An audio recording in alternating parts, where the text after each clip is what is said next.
ಪ್ರವಾಸಿ ತಾಣ ಎತ್ತಿನ ಭುಜದಲ್ಲಿ ಮೂಲಸೌಕರ್ಯಗಳೇ ಇಲ್ಲ. ದಾರಿ ಗೊತ್ತಾಗದೆ ಟ್ರೆಕ್ಕಿಂಗ್ಗೆ ತೆರಳಿದ್ದಂಥ ಪ್ರವಾಸಿಗರು ಪರದಾಟವನ್ನು ಅನುಭವಿಸಿದ್ದಾರೆ. ಕಳೆದ ಹಲವು ತಿಂಗಳುಗಳಿಂದ ಬಂದಾಗಿದ್ದಂಥ ಚಾರಣ ಮುಂಜಾಗ್ರತಾ ಕ್ರಮ ವಹಿಸದೆ ಟ್ರೆಕ್ಕಿಂಗ್ಗೆ ದಿಢೀರ್ ಓಪನ್ ಆಗಿದೆ. ಎತ್ತಿನ ಭುಜ ಅತ್ಯಂತ ರಾಜ್ಯದ ಟ್ರೆಕ್ಕಿಂಗ್ಗೆ ಹೇಳಿ ಮಾಡಿಸಿದಂಥ ತಾಣ ಚಿಕ್ಕಮಗಳೂರು ಜಿಲ್ಲೆಯಲ್ಲಿ ಬರುವಂಥ ಎತ್ತಿನ ಭುಜ ತಾಣ. ಅದನ್ನು ಬಂದ್ ಮಾಡಲಾಗಿತ್ತು, ಈಗ ಏಕಾಏಕಿ ಓಪನ್ ಮಾಡಲಾಗಿದೆ. ರಸ್ತೆ ತುಂಬ ಕಾಡು ಬೆಳೆದಿದ್ದರಿಂದ ದಾರಿ ಕಾಣದೆ ಪ್ರವಾಸಿಗರು ವಾಪಸ್ಸಾಗಿದ್ದಾರೆ. ಜೊತೆಗೆ ಅಲ್ಲಿ ಒಂದು SOP ಇದೆ, ಪಾಲಿಸಬೇಕಾದಂಥ ನಿಯಮಗಳು. ಆ ನಿಯಮಗಳನ್ನು ಪಾಲನೆ ಮಾಡದೆ ಸೌಕರ್ಯಗಳಿಲ್ಲದೆ ಚಾರಣ ಓಪನ್ ಮಾಡಿದ್ದಾರೆ. ರಸ್ತೆ ಬ್ಲಾಕ್ ಆಗಿದ್ದರೂ ಚಾರಣಕ್ಕೆ ಅನುಮತಿಯನ್ನು ಕೊಟ್ಟಿದ್ದಾರೆ. ಹೀಗಾಗಿ ಪ್ರವಾಸಿಗರ ಆಕ್ರೋಶವನ್ನು ವ್ಯಕ್ತಪಡಿಸಿದ್ದಾರೆ. ಆನ್ಲೈನ್ನಲ್ಲಿ ಟ್ರೆಕ್ಕಿಂಗ್ ಬುಕ್ ಮಾಡಿದ್ರು. ಆನ್ಲೈನ್ನಲ್ಲಿ ಟ್ರೆಕ್ಕಿಂಗನ್ನು ಬುಕ್ ಮಾಡಿದ್ರು ಪ್ರವಾಸಿಗರು. ಚಿಕ್ಕಮಗಳೂರು ಜಿಲ್ಲೆ ಮೂಡಿಗೆರೆ ತಾಲೂಕಿನ ಎತ್ತಿನ ಭುಜ ಅತ್ಯಂತ ಪ್ರಸಿದ್ಧ ಪ್ರವಾಸಿ ತಾಣ. ಇಲ್ಲಿ ಜನ ಸಂಚರಿಸದೆ ಹೋದರೆ, ಈಗ ರಸ್ತೆ ಕಾಣ್ತಾ ಇದೆಯಲ್ಲ, ಆ ರಸ್ತೆ ಅಲ್ಲ, ಆ ರಸ್ತೆ ಎಲ್ಲವೂ ಕೂಡ ಮುಚ್ಚಿ ಹೋಗಿದೆ. ಎತ್ತಿನ ಭುಜದ ರೀತಿಯಲ್ಲಿ ಕಾಣಿಸುವಂಥ ಬೆಟ್ಟ ಇದು. ಹೀಗಾಗಿ ಎತ್ತಿನ ಭುಜ ಅಂತ ಕರೆಯಲ್ಪಡುತ್ತೆ. ಆ ಬೆಟ್ಟಕ್ಕೆ ಹೋಗುವ ದಾರಿ ದುರ್ಗಮವಾಗಿದೆ, ದಟ್ಟ ಕಾಡಿದೆ. ಸಂಚಾರವನ್ನು, ಟ್ರೆಕ್ಕಿಂಗನ್ನು ಬಂದ್ ಮಾಡಿದ್ದ ಕಾರಣಕ್ಕಾಗಿ ಈ ರಸ್ತೆಯ ತುಂಬೆಲ್ಲ ಮರಗಿಡಗಳು ಬೆಳೆದುಕೊಂಡಿದ್ದಾವೆ. ಈಗ ಹೋದರೆ ನಿಮಗೆ ಎತ್ತಿನ ಭುಜದ ರೂಟೇ ಕಾಣಿಸೋದಿಲ್ಲ. ಇಂಥ ಸಂದರ್ಭದಲ್ಲಿ ಟ್ರೆಕ್ಕಿಂಗ್ಗೆ ಅವಕಾಶ ಮಾಡಿಕೊಟ್ಟಿದ್ದು ಸರಿಯಲ್ಲ. ಜೊತೆಗೆ ಮೂಲ ಸೌಕರ್ಯಗಳನ್ನು ಇಲ್ಲದೇ ಓಪನ್ ಮಾಡಿದ್ದು ಸರಿಯಲ್ಲ. ಹೀಗಾಗಿ ಚಾರಣಕ್ಕೆ ಹೋದಂಥವರು ಬೇಸರದಿಂದ ವಾಪಸ್ ಬಂದಿದ್ದಾರೆ. ನೋಡಿ, ಇಷ್ಟು ಎತ್ತರದಲ್ಲಿ ಕಾಡು ಬೆಳೆದಿದೆ. ಇದನ್ನು ವೇದಿಸಿಕೊಂಡು ಎತ್ತಿನ ಭುಜಕ್ಕೆ ತಲುಪೋದು ಹೇಗೆ, ಟ್ರೆಕ್ಕಿಂಗನ್ನು ಕಂಪ್ಲೀಟ್ ಮಾಡೋದು ಹೇಗೆ ಅಂಥೇಳಿ ಪ್ರವಾಸಿಗರು ಬೇಸರವನ್ನು ವ್ಯಕ್ತಪಡಿಸಿದ್ದಾರೆ.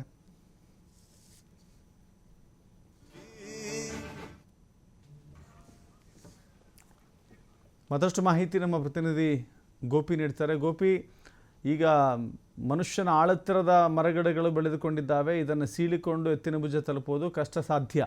ಇಷ್ಟೆಲ್ಲ ಗೊತ್ತಿದ್ರೂ ಕೂಡ ಅರಣ್ಯ ಇಲಾಖೆ ಯಾಕಿಂತ ದುಸ್ಸಾಹಸ ಕೈ ಹಾಕ್ತು? ಪ್ರವಾಸಿಗರ ಜೊತೆ ಚೆಲ್ಲಾಟ ಮಾಡ್ತಿರೋದು ಯಾಕೆ? ಈ ಎಲ್ಲ ಪ್ರಶ್ನೆಗಳು ಉದ್ಭವ ಆಗುತ್ತೆ. ಜೊತೆಗೆ ಎತ್ತಿನ ಭುಜ ಒಂದು ಪ್ರಸಿದ್ಧ ಪ್ರವಾಸಿ ತಾಣ ಅಂದಮೇಲೆ ಆ ಪ್ರವಾಸಿ ತಾಣವನ್ನು ಅಭಿವೃದ್ಧಿಪಡಿಸಲಿಕ್ಕೆ ಬೇಕಾದಂಥ ಅನೇಕ ಕೆಲಸಗಳನ್ನು ಮಾಡುವ ಬದಲಾಗಿ ಇರುವ ತಾಣವನ್ನು ಮತ್ತಷ್ಟು ಗಬ್ಬೆಬ್ಬಿಸ್ತಾ ಇದ್ದಾರೆ, ಮತ್ತಷ್ಟು ಹಾಳುಗೆಡುತ್ತಾ ಇದ್ದಾರೆ ಅನ್ನೋದಕ್ಕೆ ಪ್ರತ್ಯಕ್ಷ ಸಾಕ್ಷಿ. ಇವತ್ತು ಚಾರಣಕ್ಕೆ ಹೋದಂಥವರೇ ವಿಡಿಯೋ ಮಾಡಿದ್ದಾರೆ, ನೋಡ್ತಾ ಇದ್ದೀರಿ.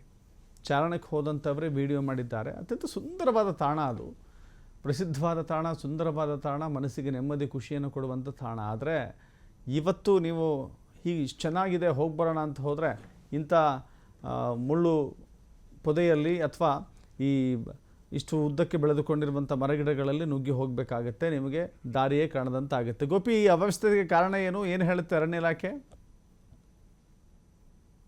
ಹಲವು ತಿಂಗಳುಗಳಿಂದ ಚಾರಣಕ್ಕೆ ನಿರ್ಬಂಧವನ್ನ ಹೇರಲಾಗಿತ್ತು. ಯಾಕೆಂದ್ರೆ ಸಾಕಷ್ಟು ಮಳೆಗಾಲ ಆಗಿರೋದ್ರಿಂದ ಮಳೆ ಬೀಳ್ತಾ ಇರೋ ಪ್ರದೇಶ ಮತ್ತು ಎತ್ತಿನ ಭುಜ ಅಂದ್ರೆ ಟ್ರೆಕ್ಕಿಂಗಿಗೆ ಫೇಮಸ್ ಪ್ಲೇಸ್ ಆಗಿರೋದ್ರಿಂದ ಸಾಕಷ್ಟು ಜನ ಬುಕಿಂಗಿಗೆ ಕಾಯ್ತಾ ಇದ್ರು. ಆದ್ರೆ ಏನಂದ್ರೆ ಮಳೆಗಾಲ ಆಗಿದ್ರಿಂದ ಮತ್ತೆ ರಸ್ತೆಗಳು ಸಾಕಷ್ಟು ಗುಡ್ಡಗಾಡುಗಳಿಂದ ಸೇರಿದ್ರಿಂದ ಮತ್ತೆ ಹೆಚ್ಚು ಮಳೆ ಬೀಳ್ತಾ ಇರೋ ಪ್ರದೇಶ ಆಗಿದ್ರಿಂದ ಇಲ್ಲಿ ಟ್ರೆಕ್ಕಿಂಗ್ಗೆ ತಾತ್ಕಾಲಿಕವಾಗಿ ನಿರ್ಬಂಧವನ್ನು ಹೇರಲಾಗಿತ್ತು. ಆದ್ರೆ ಈಗ ಆ ನಿರ್ಬಂಧವನ್ನು ತೆರವುಗೊಳಿಸಲಾಗಿದೆ. ಆದ್ರೆ ಆ ತೆರವುಗೊಳಿಸುವ ವೇಳೆಯಲ್ಲಿ ಅರಣ್ಯ ಇಲಾಖೆ ಯಾವುದೇ ಮೂಲಭೂತ ಸೌಕರ್ಯವನ್ನ, ಅಂದ್ರೆ ಅಲ್ಲಿ ಏನು ಬೇಸಿಕ್ ರಸ್ತೆನೇ ಸರಿ ಇಲ್ಲ. ರಸ್ತೆ ಅಂದ್ರೆ ಚಾರಣದ ರಸ್ತೆ ಅಷ್ಟು ಹದಗೆಟ್ಟಿದ್ರು ಕೂಡ ಅದು ರಸ್ತೆಗಳಿಗೆ ಮರ ಬಿದ್ದಿರುವುದಾಗಿರ್ಬೋದು ಮತ್ತು ಕೆಸರುಮಯವಾಗಿರ್ಬೋದು, ಇವುಗಳನ್ನೆಲ್ಲ ಕೂಡ ಪರಿಗಣಿಸದೆ ಒಂದು ಏಕಾಏಕಿ ಆನ್ಲೈನ್ ಓಪನ್ ಮಾಡಿರುವಂತದ್ದು.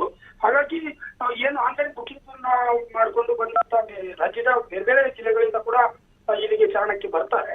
ಅವ್ರಿಗೆ ಇವತ್ತು ಬೆಳಗ್ಗೆ ಶಾಕ್ ಆಗಿರುವಂತದ್ದು. ಯಾಕೆಂದ್ರೆ ರಸ್ತೆಗಳು ಹೋಗ್ಲಿಕ್ಕೆ ಟ್ರೆಕ್ಕಿಂಗ್ ಅಂತ ಹೇಳಿದ್ರು ಕೂಡ ಒಂದು ಮಾರ್ಗ ಇರುತ್ತೆ. ಆ ಮಾರ್ಗದಲ್ಲಿ ಕೂಡ ಆಗದೆ ಇರುವಂತ ದುರ್ಗಮ ಪರಿಸ್ಥಿತಿ ಎದುರಾಗಿದೆ. ಹಾಗಾಗಿ ಚಾರಣಿಗರು ಈಗ ಏನು ಅರಣ್ಯ ಇಲಾಖೆ ವಿರುದ್ಧ ತಮ್ಮ ಆಕ್ರೋಶವನ್ನು ವ್ಯಕ್ತಪಡಿಸಿರುವಂತದ್ದು. ಯಾಕೆಂದ್ರೆ ಇಲ್ಲಿ ಯಾವುದೇ ಸೌಲಭ್ಯ ಇಲ್ಲ, ಸೌಲಭ್ಯಕ್ಕಿಂತ ಹೆಚ್ಚಾಗಿ ರಸ್ತೆಗಳೇ ಕಾಣಿಸ್ತಾ ಇಲ್ಲ ಮತ್ತು ಸಂಪೂರ್ಣ ಕೆಸರುಮಯ ಆಗಿದೆ. ರಸ್ತೆಗಳು ಎಲ್ಲಾ ರಸ್ತೆಗಳಿಗೂ ಮರಗಳು ಬಿದ್ದಿದ್ದಾವೆ. ಹಾಗಾಗಿ ಏನು ಅರಣ್ಯ ಇಲಾಖೆ ನಮ್ಮ ಹತ್ರ ಹಣ ಕಟ್ಟಿಸ್ಕೊಂಡು ಈ ಬಗ್ಗೆ ಯಾವುದೇ ಮಾಹಿತಿಯನ್ನು ನೀಡಿಲ್ಲ. ಆನ್ಲೈನ್ ಮೂಲಕ ನಾವು ಬುಕಿಂಗ್ ಮಾಡ್ಕೊಂಡು ಬಂದ್ಬಿಟ್ಟಿದ್ದೇವೆ, ಆದ್ರೆ ಇಲ್ಲಿ ಹೋಗ್ಲಿಕ್ಕೆ ಆಗ್ತಾ ಇಲ್ಲ ಅಂತ ಹೇಳಿ ಈಗ ಪ್ರವಾಸಿಗರು ತಮ್ಮ ಆಕ್ರೋಶವನ್ನು ವ್ಯಕ್ತಪಡಿಸಿರುವಂತದ್ದು. ಅರಣ್ಯ ಇಲಾಖೆ ವಿರುದ್ಧ ಕೂಡ ಏನು ದೂರನ್ನು ಕೂಡ ಕೊಡ್ತೀವಿ ಬೆಂಗಳೂರಿಗೆ ತೆರಳಿದ ನಂತರ ಅರಣ್ಯ ಇಲಾಖೆಯ ಏನು ಅರಣ್ಯ ಅಧಿಕಾರಿಗಳಿದ್ದಾರೆ ಮತ್ತು ಮೇಲಾ ಜಿಲ್ಲಾಧಿಕಾರಿಗಳಿದ್ದಾರೆ, ಅವರಿಗೆ ದೂರನ ಕೂಡ ಕೊಡ್ತೀವಿ ಅಂತ ಈಗ ಚಾರಣಿಗರು ಹೇಳ್ತಾ ಇರುವಂತದ್ದು. ಎಸ್, ಥ್ಯಾಂಕ್ ಯು ಗೋಪಿ ನಿಮ್ಮೆಲ್ಲ ಮಾಹಿತಿಗೆ.